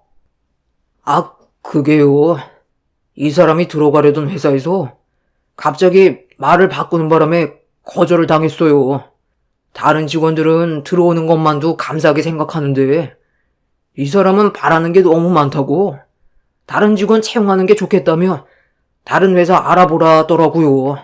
그래서 아직까지 다른 회사에 이력서만 넣어놓고 기다리는 중이에요. 저도 형한테 배운 기술이 있어서 다른 회사 알아봤는데 형한테 받았던 월급의 절반만 준다더라고요. 기존에 받았던 게 있다 보니 최대한 맞춰보려 했는데 제가 받았던 만큼 주는 회사는 없다며 생산직에서 대기업 월급을 바란다고 취업이 안 되더라고요. 똑같이 시간 내서 일하는데 월급이 적으니까 취업을 못 하겠더라고요. 그래서 무슨 말이 하고 싶은 건데요? 다시 받아달라는 거예요? 저희는 이미 마음이 떠났고 앞으로도 변화될 건 없을 것 같은데요? 벌써 다른 직원 채용도 끝났고요. 그만 돌아가세요. 꼭 이렇게까지 해야 되겠어? 가족끼리 평생 얼굴 안 보고 살 거야? 그럼 너희들 속이 편하겠니? 시간도 어느 정도 지났는데 최대한 좋게 넘어가자. 그래요, 형님. 가족 좋다는 게 뭐예요? 저도 지금 당장 회사에 취직을 못한 것 뿐이지 금방 취직할 수 있다니까요. 제가 눈높이 기준을 좀 낮추면 되니까 이 사람 다시 회사에 입사시켜주고 아버님 어머님 생활비 좀 맞춰주세요. 그래야 저희도 당장 먹고 살 수 있죠. 이런 식으로 단칼에 거절하면 저희 다 굶어 죽어요. 동서가 책임진다며. 이미 우리는 손을 털어버렸기 때문에 더 이상 뭘 해주고 싶지도 않아. 그런 마음도 생기지 않고 그만 돌아가. 아버님 어머님도 그만 가세요. 저희 부부는 동서네와 시부모님한테 조금의 미련도 주지 않고 보내버렸어요. 그리고 지금 현재 남편과 저는 시댁 식구들을 전혀 받아주지 않고 있습니다. 시동생은 발등에 불이 떨어져 결국 저희가 주던 월급의 절반밖에 안 되는 곳에서 취직을 하게 되었고, 동서는 전에 받았던 월급이 있어서 무조건 한 달에 세후 800만 원 주는 곳을 찾아보고 있는 중입니다. 경기가 안 좋은 이때에 아마 동서의 기준으로 취업은 힘들 것 같습니다. 결과적으로 시동생이 벌어오는 돈으로 동서네와 시부모님이 생활하고 있는데 시부모님은 금전적으로 힘들어도 절대로 일을 할 생각은 없는 것 같아 보였어요. 그만큼 생활비를 타서 쓰던 생활에 익숙해져 막상 닥친 현실을 적응하지 못하고 있네요. 저희 부부는 절대로 받아줄 마음이 없어요. 땡전 한 푼 주지 않으려고요. 가족이라는 이유 하나로 손해를 봐도 호의를 베풀었는데 당연한 권리로 생각했던 시부모와 시동생 그리고 개념을 밥 말아먹은 동서와 더 이상 관계를 이어나가고 싶지가 않습니다. 저희 부부가 얼마나 중요한 존재였는지 앞으로 살아가면서 더욱더 많이 느끼겠죠. 시댁 식구들한테 신경 안 쓰고 생활하니 제 속이 너무 편해서 요즘 입맛까지 살아나 살까지 쪘네요. 이 행복이 오래 갔으면 좋겠어요. 최근에 동서와 시동생이 중내만내 하면서 한바탕 싸웠다는데 아무래도 동서가 눈을 낮추고 취업을 하지 않아서 그런 것 같습니다. 시동생 본인만 힘들게 손해보고 있다고 생각하는 것 같아요. 불난집 불구경하는 게 이렇게 재밌는지 처음 알았어요. 아무래도 가족들 모두가 근처에 살고 있어서 다른 곳으로 이사를 할까도 생각 중이에요. 가까이 살면 너무 피곤하더라고요. 떨어져서 사는 게 최고인 것 같습니다. 제 사연 들어주셔서 감사합니다. 안녕하세요. 저는 최근에 드라마 같은 일들을 눈앞에서 경험하게 된 40대 여자입니다. 도대체 어디서부터 잘못된 건지 모르겠어요. 저는 가정을 위해 열심히 살아온 것밖에 없는데 왜 이런 아픔을 겪어야 되고 제가 잘못된 사람처럼 오해를 받아야 하는지 정말 이해가 되지 않았습니다. 문제의 시작은 제 몸에 변화가 오면서부터였어요. 어느 날부터인가 몸 여기저기가 쑤시고 아프더니 아랫배에 묵직한 느낌과 불쾌한 통증이 왔었고 그 아픔이 상당히 오래 지속이 됐어요. 어쩌다 가끔 그러면 대충 넘어갔었을 텐데 지속적으로 몸에 이상 반응이 온 것 같은 느낌이 들어서 건강검진을 좀 받아봐야 할 것 같은 느낌이 좀처럼 떨쳐낼 수가 없었어요. 아직 한창 젊은 나이인데 저에게 문제가 생겼을 거라곤 전혀 생각되지 않았습니다. 피곤해서 일시적인 현상일 뿐 몸 상태는 나쁘지 않은 것 같았는데 병원에서 받게 된 검사 결과를 듣는 순간 하늘이 무너져 내려버렸죠. 이미 난소암 2기로 접어든 상태였는데 상태가 많이 좋지 않아 수술을 진행해야 했어요. 그래서 입원을 해야 했고 시댁 식구들이 이 소식을 듣게 된 이후 급하게 병원으로 와줬어요. 제가 난소암에 걸렸다는 말을 들었을 때 엄청난 충격을 받은 것 같았습니다. 수술까지 진행을 해야 된다는 말에 시어머니는 많이 놀라셨는지 의사에게 쉬지 않고 질문을 던졌어요. 시모가 제일 심각하게 여겼던 건 제가 더 이상 아이를 가질 수 없는 몸이 된다는 거였어요. 자궁 저출과 암 제거 수술 후 항암 치료를 지속적으로 받아야 한다면서 더 이상 아이를 가질 수 없는 몸이 되었다는 말을 들었을 때 시모는 엄청난 충격을 받았는지 비틀거리시기까지 했어요. 저도 이런 상황이 오게 될 줄 전혀 상상조차 하지 못했던 일들이라 앞으로 어떻게 헤쳐나가야 할지 걱정이 많았어요. 병원에서 하라는 대로 따르는 게 제일 최선의 방법이고 다시 예전처럼 정상적인 생활로 돌아올 수 있는 유일한 방법이라 뭐든 시키는 대로 따르게 되었죠. 결국 저는 자궁을 적출하게 되었고 항암 치료를 받으면서 회복이 되길 기다리며 힘든 날들을 지내왔어요. 그런데 제가 아무래도 더 이상 아이를 가질 수 없는 몸이 되어버리다 보니 시모가 이런 저에게 불만이 생겨버렸습니다. 여자로서 더 이상 할 수 있는 게 아무것도 없는데 너한테 앞으로 무슨 기대를 가지고 살아야 될지 모르겠다. 내가 원하는 손자는 앞으로 평생 안아볼 수 없을 텐데 너희 둘의 결혼 생활을 지속하는 게 맞는지 모르겠구나. 나 또한 손녀딸로 만족할 수 없어서 너한테 손자 하나만 더 낳아달라고 했던 거였는데 어떻게 이런 일이 생겨버리니? 몸이 안 좋아진 건 참 안타깝지만 우리 집안에도 문제가 생겨버리면 앞으로 서로 웃으면서 지낼 수 있을지 잘 모르겠구나. 하필 암도 난소암이 뭐니? 다른 암도 많은데 참 안타깝구나. 너희들의 관계 진지하게 다시 한번 생각해봐라. 나는 내 아들이 우리 집안의 대를 이어주는 사람과 다시 만났으면 좋겠다. 너도 우리 집안에 더 이상 피해주지 말고 그만 나가주면 좋겠구나. 내가 너무하다고 생각하는 건 아니지? 우리 집안에 나는 불행이 생기는 걸 원하지 않는다. 우리가 잘못한 것도 아니고 이건 천적으로 너의 그 몸뚱어리가 하자가 있어서 생긴 문제인데 우리 잘못은 아니잖니? 그래, 그건 맞는 말인 것 같다. 나도 아들 손자를 원했었는데 자궁을 드러냈으니 더 이상 너한테 기대할 수 있는 게 아무것도 없으니 여기까지만 하는 게 맞지. 이 사람이 원해서 수술한 것도 아닌데 왜 뭐라고 하는 거예요? 그 말씀 하시려고 여기까지 온 거면 이제 그만 돌아가세요. 두 분이서 제 인생 대신 살아주시는 것도 아닌데 이 사람한테 상처되는 말 좀 하지 마세요. 이러면 제 입장이 뭐가 되겠어요? 암을 원해서 걸리는 사람이 어디 있어요? 시부모는 제가 아이를 더 이상 가질 수 없다는 거에 기분이 많이 안 좋았는지 상처되는 말들을 거침없이 뱉었어요.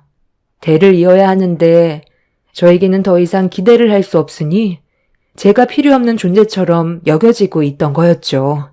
그런 말들을 듣다 보니 저도 많은 생각을 하게 되더라고요.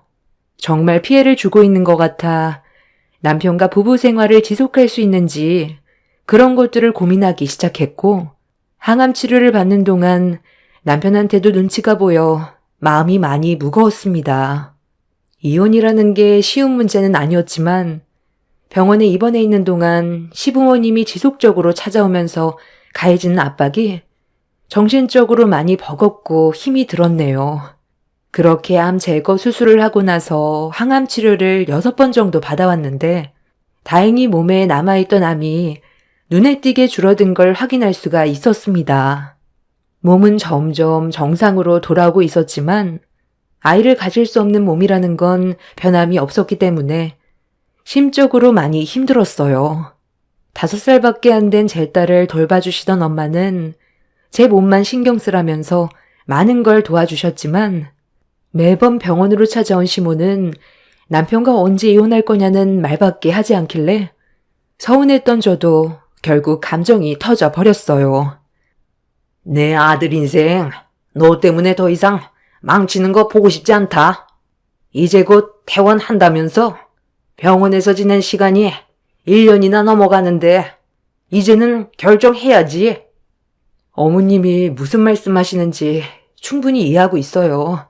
매번 말씀드리지만 저 아직까지 그 사람과 이혼할 생각 없어요. 하은이도 아직 5살밖에 안 됐는데 그이랑 이혼하면 아이가 받게 될 상처가 너무 크다고 말씀드렸잖아요. 저는 이혼하지 않겠다고 확실하게 설명드렸으니 이제 그만 좀 하세요. 그건 너 생각이지. 우리 집안은 전혀 그렇게 생각 안 한다. 대를 이어줄 아들 손자가 필요하지. 아이를 가질 수 없는 여자는 우리 집안에 필요 없다. 내 아들한테도 물어보니까 아들도 원하지만 네가 아이를 가질 수 없어서 정신적으로 많이 힘들다고 하던데 그 말이 무슨 뜻이겠어? 자궁이 없는 네가 아닌 아이를 가질 수 있는 다른 여자를 원한다는 거 아니겠어? 네가 지금 병자니까 그래도 그동안 살아온 세월 때문에 불쌍해서 옆에 붙어 있는 거지. 속마음은 이혼하고 싶다는 생각이 머릿속에 가득할걸? 오늘 내 아들 오면 다시 한번 진지하게 대화를 좀 나눠줬으면 좋겠다. 퇴원을 해도 지금의 불행이 바뀌는 건 아니잖니? 우리 집안은 대를 이어줄 여자가 필요하니 너는 여기까지만 하도록 해라. 이혼 서류는 내가 대신 준비해 줄 테니까 너는 그냥 사인만 해주면 되는 거다. 어머님이 임의대로 결정하지 마세요. 그이랑 충분히 대화하고 이혼하지 않은 걸로 결론을 내렸는데 어머님이 그런 식으로 얘기하셔도 달라지는 건 없어요. 상황은 언제든지 뒤집힐 수 있다는 거 잊지 마라. 네가 아무리 내 아들과 이혼을 안 한다 해도 결국 너는 도장을 찍을 수밖에 없을 거고 그때 돼서 피눈물 흘릴 거다. 시모와 한참 동안 얼굴을 붉히면서 대화를 주고받는데 기분이 정말 안 좋았던 건 남편의 행동이었어요. 저에겐 평생 함께 하겠다고 약속해 놓았으면서 시모에게는 제가 아이를 가지지 못해 이혼하고 싶다는 말을 꺼냈다는 거에 너무 서운했어요. 제 앞에서는 저만 바라보겠다고 했으면서 시모에게는 반대로 얘기했다는 거에 배신감까지 느끼게 되었죠. 그렇게 시모와 언성을 높이면서 한참 동안 대화를 주고받은 뒤 시모가 집으로 돌아간 뒤 떨리는 손으로 남편한테 전화를 했지만 받지 않길래 기분이 점점 안 좋아지기 시작했어요. 암에 걸려 병원에 입원해 있는 것도 우울한데 몰랐던 남편의 이중적인 모습에 충격을 받아 너무 괴로웠어요. 그렇게 시모가 집으로 돌아간 지 몇 시간이 흐르고 전화를 받지 않았던 남편이 연락도 없이 병실 문을 조심스럽게 열면서 들어왔어요. 많이 기다렸지? 오늘따라 일이 너무 바빠서 전화를 못 받았네. 그런데 무슨 일 있었어? 전화를 수십 통이나 한 걸 보면 상당히 심각한 문제가 있었던 거야? 무슨 일? 당신 오기 전에 엄청난 일이 있었지. 나한테 뭐 숨기는 거 없어? 솔직하게 얘기해봐. 이미 다 알고 얘기하는 거야. 당신이 어떻게 그런 말을 할 수가 있어? 무슨 말? 내가 뭐 실수한 거라도 있는 거야? 난 도통 무슨 말을 하려는 건지 잘 모르겠네. 알아들을 수 있게 잘 좀 설명해봐. 도대체 뭔데 그래? 당신이 나와 나눈 대화랑 어머님과 나눈 대화 내용이 너무 다르던데? 나한테는 이혼하지 않겠다고 얘기해놓고 어머님한테는 이혼하고 싶다는 말을 했었다며? 당신 본심이 뭐야? 나랑 정말 이혼을 하고 싶은 거야? 도대체 왜 그런 말을 해서 내가 어머님한테 안 좋은 말들을 들으면서 기분이 상해야 돼? 그거? 난 또 뭐라고? 우리 어머니가 당신이랑 하도 이혼하라고 닥달을 해서 입 아프게 상대하고 싶지 않아 대충 얘기했던 것 뿐이야. 내가 저번에 확실하게 얘기했잖아. 당신과 평생 함께 할 거라니까. 어머니가 하는 말 신경 쓰지 말고 당신 몸이나 신경 써. 이제 곧 있으면 퇴원 예정인데 스트레스 받으면 안 되지. 어머님이 퇴원이 가까울수록 점점 강하게 밀어붙이니까 점점 불안해지는데 당신이 어영부영 넘어가지 말고 확실하게 얘기해줬으면 좋겠어. 남편은 저에게 미안하다면서 확실하게 이혼을 하지 않을 거라고 말하겠다고 했지만 남편의 말투에서 느껴지는 감정이 확 와닿지는 않았어요. 제 앞에 앉아있는 남편의 태도가 억지로 어쩔 수 없이 저한테 온 것 같은 느낌이 들어 기분이 별로 좋지 않았었죠. 와준 것만도 감사하게 생각은 하고 있었지만 시부모와 확실하게 선을 긋는 행동은 매끄럽지가 못해 계속 집안에 분열이 생기고 있어서 걱정이 많았습니다. 그리고 태어날 때까지 시부모가 더 이상 병원에 오지 않게 부탁했어요. 와봤자 좋은 말도 듣지 못하는데 굳이 얼굴 붉힐 일은 만들고 싶지 않았어요. 그렇게 남편과 함께 한참 동안 대화를 나눈 뒤 다음날 출근을 위해 돌아갔고 저는 퇴원을 하기 위해 짐 정리를 하나씩 해나갔어요. 주말에 저희 부모님께서 와주신다고 하셔서 간단하게 정리만 했어요. 그런데 제가 제일 힘들었을 때 옆에서 힘이 돼주었던 대학 동문이 문득 생각나더라고요. 병문안도 몇 번 와줘서 흔들리는 멘탈을 잡아줬었던 친구가 생각나 병원을 떠나기 전에 목소리 한번 듣고 싶어 전화를 해봤는데 일이 많이 바쁜지 전화를 받지 않길래 문자 한 통을 남겨놨어요. 힘들 때 옆에서 함께 있어준 친구 덕에 몸 상태가 많이 좋아졌다며 고마웠다는 말과 함께 조만간 퇴원하면 얼굴 한번 보자는 문자를 보냈는데 제 문자를 확인했는지 친구한테서 전화가 왔길래 반갑게 받았어요. 일이 많이 바빠서 그동안 연락을 못했다면서 나중에 시간 될 때 밥 한 끼 하자면서 좋게 대화를 이어나갔습니다. 그제야 퇴원이 실감이 났고 힘든 시간을 이겨내고 퇴원하는 거라 상당히 들떠 있었어요. 그렇게 모든 준비를 마친 뒤 부모님의 도움을 받아 퇴원 수속을 받고 집으로 향했습니다.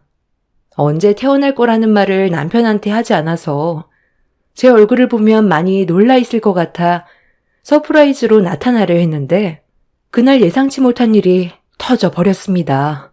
부모님과 함께 오래간만에 집에 도착을 했는데 집 앞에서 울음소리가 들리더라고요. 그 목소리를 듣자마자 당황스러웠던 이유는 제 딸의 목소리라 무슨 일이 생긴 줄 알고 급하게 차를 세워 딸의 울음소리가 들리는 쪽으로 급하게 달려갔어요. 그렇게 집 건물 뒤쪽으로 뛰어가 눈앞에 보이는 광경을 목격한 순간 저는 입을 다물지 못할 정도로 엄청난 걸 목격하게 되었습니다. 제 딸이 신발도 신지 않은 채 맨발로 뒷문을 두드리고 있던 거였어요. 제가 딸의 이름을 부르자마자 저를 보며 서럽게 울면서 달려온 제 딸을 품에 안았는데 충격적인 말을 듣게 되었습니다. 집안에 있던 어떤 아줌마가 자기를 밖으로 내쫓았다며 눈물이 멈추지 않았어요. 집안에 여자가 있다는 말부터가 충격이라 아이를 친정엄마한테 맡긴 뒤 앞문으로 급하게 뛰어가 대문을 활짝 열었는데 그 순간 눈앞에 펼쳐진 경악할 만한 광경은 온몸이 굳어버리게 만들었어요. 1년 반 만에 집에 왔는데 남편이 내 대학 동문 이내와 마당에서 촬영을 하고 있었습니다. 대문이 활짝 열리는 소리에 고개를 돌린 후 연놈들은 저를 보곤 화들짝 놀라면서 당황한 얼굴로 저를 바라보며 제 이름을 부르는데 남편의 품에 안겨있는 한 아이가 제 눈에 들어왔어요. 그리고 두 연놈의 사진 촬영을 도왔던 사진기사가 촬영을 계속 진행할 거냐는 말에 무슨 촬영이냐고 물어보니 생후 50일 기념 촬영이라는 충격적인 말을 꺼내 놓았습니다. 그날 심장이 내려앉는 느낌이었고 제 뒤에 서 계시던 부모님께서도 사진작가의 말에 경악을 했어요. 저는 떨리는 목소리로 남편한테 어떻게 된 상황인지 일단 들어봐야 해서 질문을 던졌습니다. 지금 내가 두 눈으로 보게 된 광경에 대해 변명할 생각하지 마. 이미 둘이 어떤 관계인지 알았고 당신 품에 안겨있는 그 아이가 둘의 사이를 증명해주고 있으니까 똑바로 말하는 게 좋을 거야. 둘이 언제부터였어? 나 몰래 둘이 언제부터 만난 거였냐고? 그리고 내 집에서 하은이를 내치고 50일 촬영을 해? 어차피 이렇게 된 거 내가 다 설명할게. 당신이 암으로 병원에 입원해 있을 때 나도 그때부터 정말 힘들었어. 앞으로 당신 없이 어떻게 살아야 할지 고민이 많았었고 눈앞이 캄캄해서 우울증까지 왔었는데 당신이 입원해 있을 때 이 사람이 병문안 왔었잖아. 그때 내가 힘들어하는 걸 보고 자기도 비슷한 경험을 했었다면서 과거에 있었던 일들을 얘기해 주더라고. 당신도 대충은 알고 있지? 이 사람도 전 남편이 결혼한 지 얼마 되지 않아 위암 투병하다 숨을 거뒀었잖아. 그때의 충격으로 한동안 정말 힘들게 살아왔었다고 나한테 얘기해 주는데 그런 말들이 나에게 어느 정도 위로가 되더라. 그렇게 이 사람이 당신 병문안 왔을 때 몇 번 얼굴 보게 되면서 잔잔하게 되었고 그런 일들이 몇 번 있게 되면서 서로의 마음이 통한다는 걸 알았을 때 술 한잔 했었어. 서로의 아픔이 같았기 때문에 대화가 끊어지지 않고 이어나가게 되더라. 그래서 술을 꽤 오래 마셨는데 그때 감정을 억누르지 못하고 잠자리까지 가지게 됐었는데 딱 한 번의 실수가 임신까지 하게 된 거야.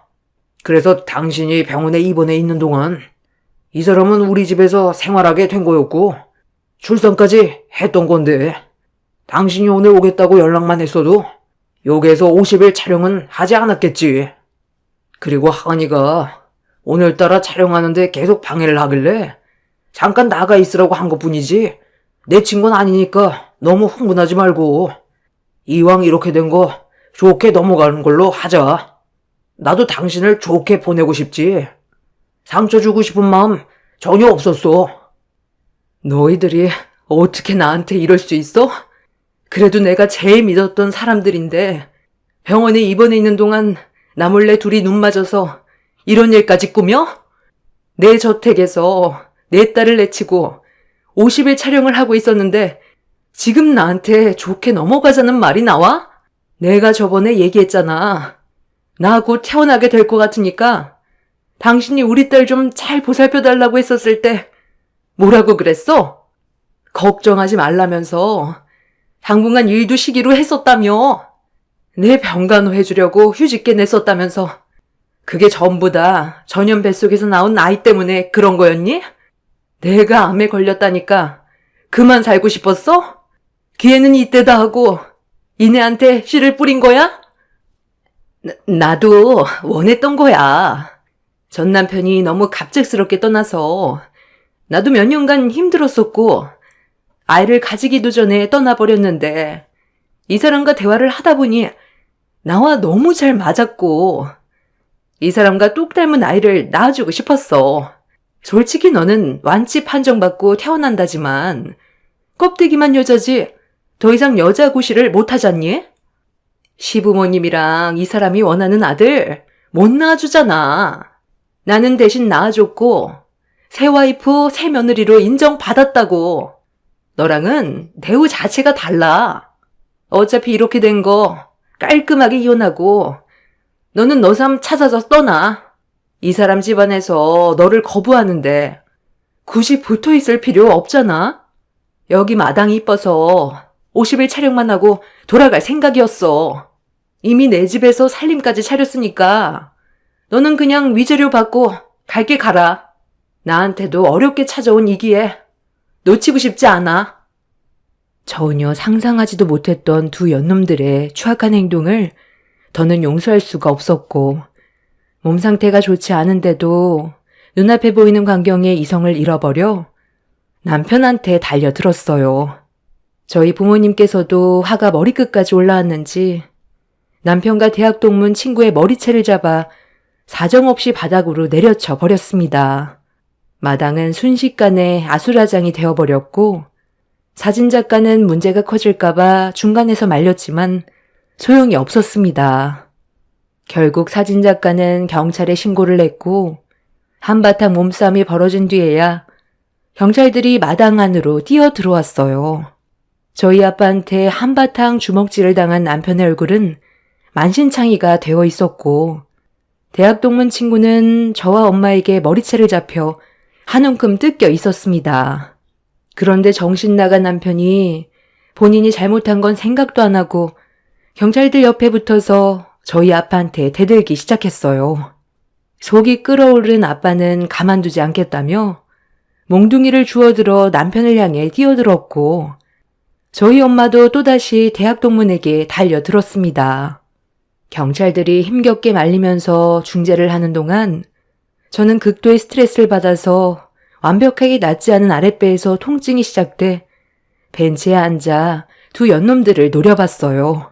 저는 두 인간을 절대로 용서할 수 없다고 우리 가족이 받은 피해에 대해 법적 소송을 제기할 거라고 소리치자 남편도 저에게 큰 소리치면서 자기가 저희 아빠에게 맞은 부분에 대해 법적으로 소송을 걸겠다며 똑같이 화를 내고 있었습니다. 남편이 잘못한 행동인데 저희 가족에게 화를 내는 모습이 너무 실망스러웠어요. 그렇게 한바탕 막말을 주고받은 뒤 어느 정도 화가 가라앉았을 때 남편이 저에게 충격적인 한마디를 꺼냈어요.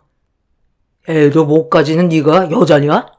가뜩이나 우리 어머니한테 손녀딸 안겨줘서 눈치 보여 힘들었는데 자궁까지 드러냈으면 알아서 이혼도장 찍어야지. 눈치 없이 어딜 붙어 있으려 해?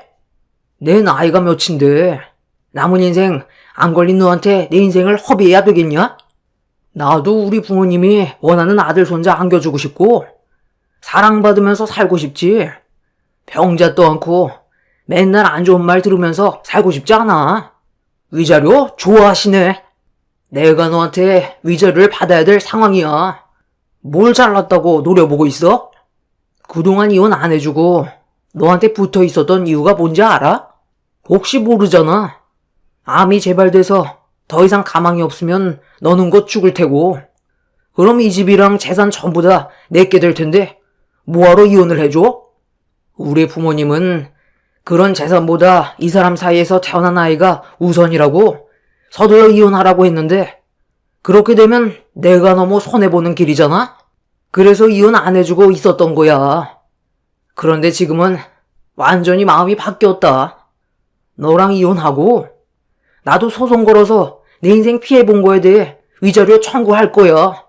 한번 가볼 때까지 가보자고. 지긋지긋했던 우리 관계 이제 그만 정리하자.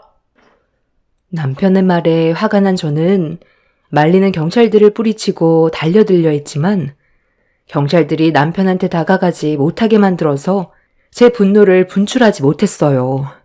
그래서 남편에게 쓰레기라고 막말을 쏟아낸 뒤 침을 뱉어버린 뒤 법정에서 보자며 등을 돌렸는데 얼굴에 침을 맞은 남편은 화가 많이 났는지 저를 가만두지 않겠다면서 경찰들을 강하게 밀친 뒤 저에게 달려드는 순간 돌발 상황이 터져 버렸네요. 경찰들이 오기 전에 한바탕 난리가 났었는데 그때 세워져 있던 농기구들이 쓰러져 있었는데 남편이 저만 바라보며 달려들다가 바닥에 있던 농기구를 조심하지 못하고 그대로 발로 밟게 됨과 동시에 미끄러져 넘어져 버렸어요. 그런데 푹 하는 둔탁한 소리와 함께 남편이 비명을 질렀고 얼굴을 감싸며 뒹굴었는데 바닥에 널브러져 있던 갈고리에 넘어져 눈에 찔려버리는 사고를 당해버렸습니다. 너무 갑작스럽게 일어난 일이라 당황한 경찰들은 남편을 경찰차에 급하게 태운 뒤 응급실로 향했어요. 그리고 그 뒤를 대학 동문이었던 그년도 함께 차에 올라탔어요. 저희 가족은 어질러진 집을 정리한 뒤 대문 비밀번호를 바꾼 다음 친정으로 향했습니다. 그 집은 처분하기로 결정을 내렸고 혹시 모를 일을 대비해 저는 아이와 함께 친정에 있었어요. 이 문제로 차후에 경찰서에서 조사를 받은 뒤 저희 가족은 두 연놈들을 상대로 저희가 피해본 부분에 대해 소송을 걸었습니다. 법정에서는 저희 쪽 손을 들어줬어요. 암투병이었을 때 다른 여자와 바람을 피웠고 아이까지 출산한 건 절대적으로 용서받을 수 있는 행동이 아니었기 때문에 남편 쪽 입장은 받아들여지지 않았습니다. 제가 딸을 낳던 아들을 낳던 그건 정해져 있는 게 아니고 암이 걸리고 싶어서 걸린 것도 아니었기 때문에 남편은 저희 가족이 피해를 본 부분에 대해 위자료를 배상해줘야 한다는 판결을 내렸습니다. 남편의 한쪽 눈이 실명이 된 건 본인의 실수로 저질러진 일이고 본인이 먼저 시작해서 벌어진 사건이기 때문에 저희가 보상해줄 의무는 없었어요. 본인들이 원하는 아들을 가졌으니 그걸로 만족하겠죠. 하지만 그 행복 얼마나 오래 갈까요? 저는 오래 가지 못할 것 같습니다. 한 번 실패한 인생 2번 안 그럴까요? 애꾸가 되어버린 그 사람이 앞으로 뭘 하고 살겠어요. 대학 동문이었던 그년이 먹여 살려야겠죠. 그년도 참 사람 보는 눈이 없네요. 지금 현재 저는 지속적으로 검사를 받고 있는데 다행히 추가적으로 암이 발생이 되지 않아 건강관리에 더욱더 신경을 쓰고 있는 중입니다. 그 인간들보다 더 오래 살아야 제대로 된 복수 같아요. 저에게 안 좋은 일이 있었지만 앞으로는 저희 가족에게 꽃길만 펼쳐졌으면 좋겠어요. 요즘 미세먼지가 안 좋은데 건강관리에 유의하시길 바랍니다. 감사합니다.